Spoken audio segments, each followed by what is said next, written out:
Hey, good morning. Welcome to Plugged In. We will be in the book of Daniel when we get back.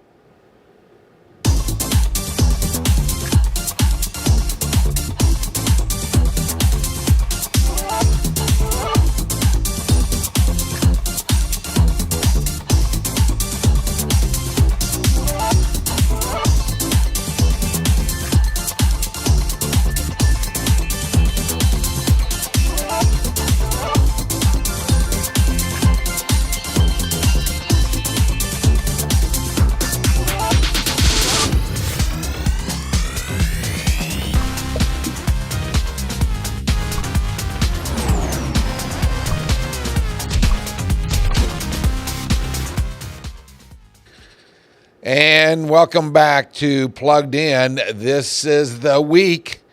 In fact, it's not even a full week that it happens. This is the last full day of Logan Rogersville School. Tomorrow, a half a day. And what an exciting time for the kids and maybe even for some of the parents. And then there might be some parents that are like, oh, the kids are going to be home every day now for the next 2 or 3 months. But it'll be a fun time. I hope you enjoy the summer, have some fun activities, and believe me, it won't be long till you'll be back in school around the middle of August. Hey, so we're going to continue through the story of Daniel, and we're going to be in chapter 3. Again, I'm going to read for you part of the story. This is with Shadrach, Meshach, and Abednego. Last week, we read that Nebuchadnezzar had a statue, an idol, an image built that was 90 foot tall and 9 foot wide. And the rule was when the music is played, you're to bow down to it and worship it. Well, everybody did that except for Shadrach, Meshach, and Abednego, and that caught the attention of some people. So we're going to read about that section, and then I'm going to share just some little insights for you. So if you have your Bibles there handy, you want to follow along chapter 3, verse 7 to 15. Here's how the story plays out. Therefore, as soon as they heard the sound of the horn, the flute, the zither, lyre, harp, and all kinds of music, all the nations and peoples of every language fell down and worshipped the image of gold that King Nebuchadnezzar had set up. At this time, some astrologers came forward and denounced the Jews. They said to King Nebuchadnezzar, "May the king live forever." Wow, they're really trying to butter him up. "Your Majesty has issued a decree that everyone who hears the sound of the horn, flute, zither, lyre, harp, pipe, and all kinds of music must fall down and worship the image of gold, and that whoever does not fall down and worship will be thrown into a blazing furnace. But there are some Jews whom you have set out or set over the affairs of the province of Babylon, Shadrach, Meshach, and Abednego, who pay no attention to you, your Majesty. Then they neither serve you or your gods, nor they worship the image of gold you have set up." Furious with rage, Nebuchadnezzar summoned Shadrach, Meshach, and Abednego. So these men were brought before the king, and Nebuchadnezzar said to them, "Is it true, Shadrach, Meshach, and Abednego, that you do not serve my gods or worship the image of gold I have set up?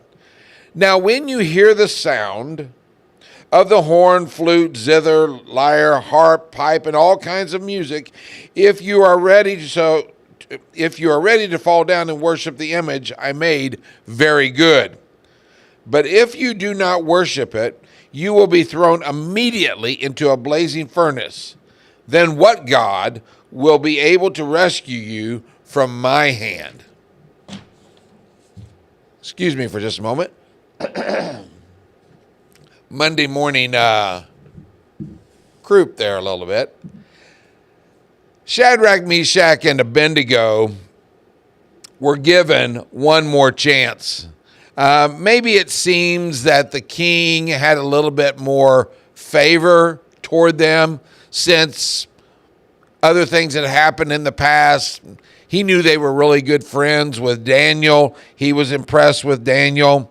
But he was not going to be made to look like a fool. So although he was very upset with the actions and the attitude that they had toward him, he did give them another chance to worship this 90-foot tall idol. Now, these three young men could have made some excuses. They could have rationalized for not bowing down to the image, which in turn might have saved their lives.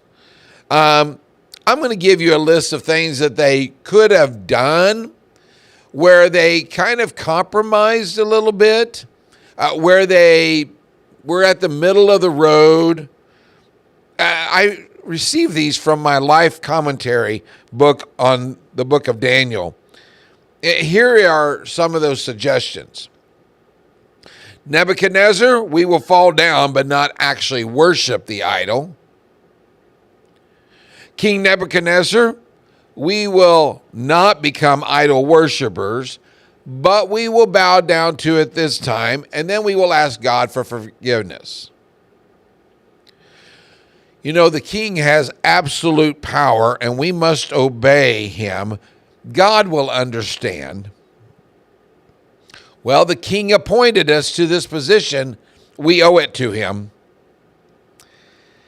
You know, this is a foreign land, so God will excuse us for following the rules of the land.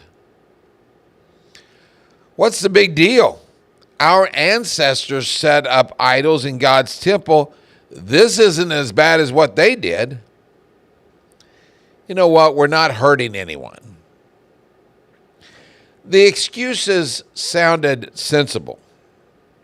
And if you think about it, maybe we've used similar ones to rationalize why we do some things at times to save face, so that we don't face opposition or persecution or ridicule for being a follower of God.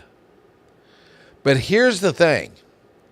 If these men would have given in to King Nebuchadnezzar, then they would have disobeyed God's command, especially the one that you're going to see on the screen here from Exodus chapter 20, verse 3. One of the 10 commandments, you shall have no other gods before me. They respected the king to a point.